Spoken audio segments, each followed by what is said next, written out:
अस्सलाम वालेकुम। अप्रैल 2024 के आखिरी दिनों में मैं लंदन में था। एक शाम मुझे हमारे सहाफ़ी दोस्त मुर्तज़ा शाह का फ़ोन आया कि अगली सुबह रॉयल कोर्ट ऑफ जस्टिस में मुत्तहिदा कौमी मूवमेंट के बानी अल्ताफ़ हुसैन अपनी दायर करदा अपील की समाअत के लिए आ रहे हैं। मुर्तज़ा ने पूछा, आप आना चाहते हैं? मैंने झट से हाँ कह दी। अगली सुबह मुर्तज़ा के साथ ही मैं रॉयल कोर्ट ऑफ जस्टिस पहुंच गया। ये अदालत शहर के बीचों बीच है। मुर्तज़ा ने बड़ी सड़क की किसी बगली गली का रास्ता लिया और हम अहाता अदालत के उस हिस्से में पहुँचे जहाँ पार्किंग है और यहाँ से एक रास्ता अदालत के अंदर जाता है।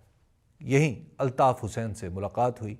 मुस्तफ़ा अजीज़ाबादी, नदीम एहसान और सैयद आतिफ़ भी यहीं थे। अल्ताफ़ भाई बड़ी मोहब्बत से मिले। यूँ भी लंदन में पाकिस्तानी सहाफ़ियों से उनकी खूब बनती है। मुर्तज़ा ने उनके साथ बातचीत अपने मोबाइल पर रिकॉर्ड करना शुरू की तो मैंने भी चंद सवाल उनसे किए। खैर, उनके साथ ही कमरा अदालत में गया और कुछ देर उनके मुकदमे की कार्रवाई देखी और सुनी। अल्ताफ़ भाई से मुलाकात की रुदात तो अलग कहानी है, लेकिन आज का मौजू रॉयल कोर्ट ऑफ जस्टिस है। मेरे लिए ये पहला मौका था कि पाकिस्तान के अलावा किसी मुल्क की अदालत को देखूं। मुझे ये अदालत देखकर हैरत इसलिए हुई कि इसके वसीओ अरीज़ अहाते में कहीं किसी वकील का दफ्तर नहीं था। पाकिस्तानी अदालतों में वकीलों के दफातर के झुरमट से गुजर कर जाना होता है, मगर लंदन की इस अदालत के गिरदोपेश भी कहीं किसी वकील के दफ्तर का पता नहीं चलता। दूसरा अहम मुशाहिदा ये था कि अदालत बाकायदा सुनसान बल्कि वीरान पड़ी थी। कमरा अदालत तक जाने के लिए काफ़ी सारी राहदारियों से गुजरना पड़ा था, लेकिन कहीं भी ये नहीं देखा कि अदालत से इंसाफ के तलबगार वकीलों के साथ चल फिर रहे हों। अदालत की राहदारियों में अगर कुछ शोर था तो अल्ताफ़ हुसैन के साथ आने वालों का था, और वो भी बस भिन भिनाहट ही थी। शोर कहाँ था? मुझे अपनी अदालतें याद आ गईं।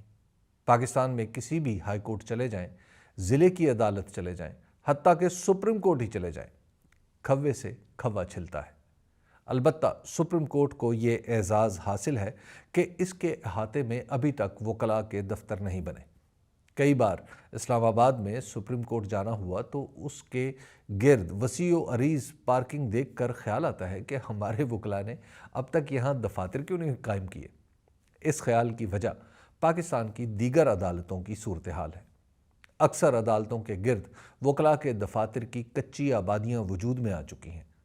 वकीलों की कायम करदा इन तजावज़ात पर कभी किसी अदालत ने तवज्जो की है, ना किसी वकला तंजीम ने।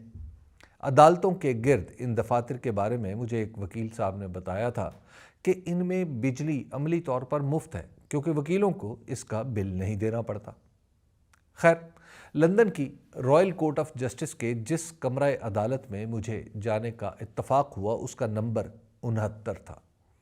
ये कमरा देखने में तो उतना ही बड़ा था जितना पाकिस्तान में आम तौर पर हाई कोर्ट की अदालत का होता है। अलबत्ता हुस्न तरतीब में ये काफ़ी बेहतर था।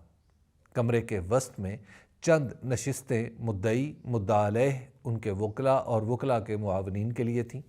अगर कोई कार्रवाई सुनना चाहता है तो उसके लिए जज साहिबान के बिल्कुल सामने कमरे की आखिरी दीवार के साथ चंद नशिस्तें थीं। जो सहाफ़ी अदालती कार्रवाई की रिपोर्टिंग के लिए आना चाहें, उनके लिए जज साहिबान के दाएं हाथ पर 5 कुर्सियां रखी थीं। जज साहिबान की आमद से चंद लम्हे पहले कमरा अदालत का दरवाज़ा खुला। जब हम सब अंदर बैठ गए तो अदालत के क्लर्क ने सबको मुखातिब करके बताया कि दौरान कार्रवाई मोबाइल फ़ोन इस्तेमाल न किया जाए, खामोशी इख्तियार की जाए और जज साहिबान की आमद पर ताज़ीमन खड़े हुआ जाए। मेरे लिए हैरत की बात थी कि जज साहिबान की नशिस्त के लिए बने हुए बुलंद चबूतरे पर 2 कुर्सियां तो एक जैसी थीं, मगर एक कुर्सी इन दोनों कुर्सियों से कुछ कमतर थी, और इसके सामने पड़ी मेज़ की सूरत हाल भी यही थी। ये समझ नहीं आ रहा था कि ये कमतर कुर्सी दूसरी कुर्सियों के बराबर क्यों रखी गई है। पहला ख्याल था शायद इस पर अदालती अमले का ही कोई शख्स बैठेगा। जब जज साहिबान कमरे में आए तो पता चला कि ये तीनों कुर्सियां जज साहिबान की हैं। कमतर कुर्सी पर भी एक जज साहब ही थे। ये कुर्सी عارضی انتظام کے تحت رکھی گئی تھی کیونکہ عدالت میں ایک جیسی اضافی کرسیاں موجود ہی نہیں تھیں۔ مجھے پہلی بار دیکھنے کو ملا کہ جج کی کرسی کی ساخت اہم نہیں ہوتی، قانون پر اس کا عبور اور انصاف کرنے کی ہمت اہم ہوتی ہے۔ مجھے پاکستان کی عدالتوں میں وہ عالی شان کرسیاں یاد آئیں جن پر جسٹس منیر، جسٹس نسیم حسن شاہ بیٹھتے رہے اور آج جسٹس قاضی فائز عیسیٰ بیٹھتے ہیں۔ میں کچھ دیر کے لیے کارروائی دیکھتا رہا اور پھر کمرہ عدالت سے باہر آ گیا۔ وہی ویران راہداری تھی۔ مجھے رائل کورٹ آف جسٹس یعنی شاہی عدالت انصاف کی ویرانی کھائی جا رہی تھی۔ اپنے ہاں تو عدالتیں رنج و مصیبت کے ماروں سے بھری ہوتی ہیں، یہاں عدالت کی عمارت بھائیں بھائیں کر رہی تھی۔ یہ عقدہ بعد میں کھلا کہ اول تو یہاں کی حکومت ایسی حرکت کرتی ہی نہیں کہ اس کے خلاف کوئی مقدمہ لے کر عدالت میں آئے۔ سرکاری افسر اپنے کام کے دوران بھی انصاف کا دامن ہاتھ سے نہیں جانے دیتے۔ لوگ بھی ایک دوسرے سے قانون کے مطابق ہی معاملہ کرتے ہیں۔ سرکار کے علاوہ جتنے بھی زوراور یا طاقتور ہیں وہ قانون کے سامنے بھیگی بلی بنے رہتے ہیں۔ اس لیے زمینوں پر قبضہ، لین دین کے تنازع شاذ بھی ہیں اور نادر بھی۔ اس سب کے باوجود اگر عدالت میں مقدمہ آ ہی گیا تو جج صاحبان اسے نمٹانے میں تاخیر کرتے ہیں، نہ وکلاء تاریخیں ڈلواتے ہیں۔ بانی MQM الطاف حسین صاحب کے جس مقدمے کی کارروائی میں نے دیکھی وہ بھی اسی طرح چل رہی تھی کہ پہلے یہ متعین ہوا کہ کتنے دن یہ مقدمہ چلے گا، پھر یہ کہ مسلسل چلے گا اور فیصلہ چاروں کھونٹ ایسا ہوگا کہ کوئی اس کے خلاف اپیل میں جانے سے پہلے 100 بار سوچے۔ جب یہ سب ہو رہا ہو تو عدالت ویرانی رہے گی۔ یہی ویرانی اس کے شکوہ اور انصاف کی علامت ہوگی۔ جب عدالت سے باہر نکلے تو بغلی راستہ لینے کی بجائے مرتضیٰ شاہ کا بھائی مجتبیٰ مجھے صدر دروازے کی طرف لے گیا۔ یہ راستہ طویل تھا مگر اسی بہانے عدالت کی ہر راہداری دیکھنے کا موقع مل گیا۔ یہ عمارت 1882 میں مکمل ہوئی تھی۔ دیکھ بھال اور صفائی کی وجہ سے اس کی قدامت نکھر کر سامنے آتی ہے۔ عدالت کا صدر دروازہ ایک عظیم الشان ڈیوڑی میں کھلتا ہے اور کشادگی کا یہ احساس ہی انصاف ملنے کی امید پیدا کر دیتا ہے۔ جب میں باہر جانے کے لیے اس ڈیوڑی میں پہنچا تو یہاں بہت سے لوگ دکھائی دیے۔ پہلی نظر میں یوں لگا جیسے سائلین ہیں جو مقدمات کے لیے آئے ہیں۔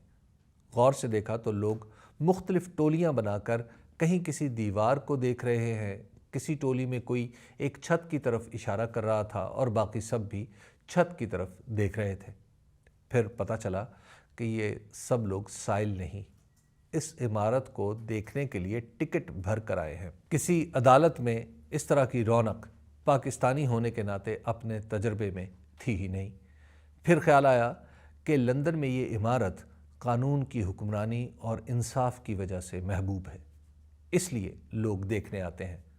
اپنے ہاں بھی عدالتوں کی عمارتیں رانائی میں لندن کی رائل کورٹ آف جسٹس کی ٹکر کی ہیں، مگر ابھی تک لوگوں کو ان سے محبت نہیں ہوئی۔ لندن کی رائل کورٹ آف جسٹس کی ویرانی سے یہ سبق ملا کہ جن ملکوں میں انصاف عام ہو وہاں عدالتیں سنسان ہوتی ہیں، اور جہاں منصف ٹھیک نہ ہو وہاں عدالتیں بھری رہتی ہیں۔ شکریہ۔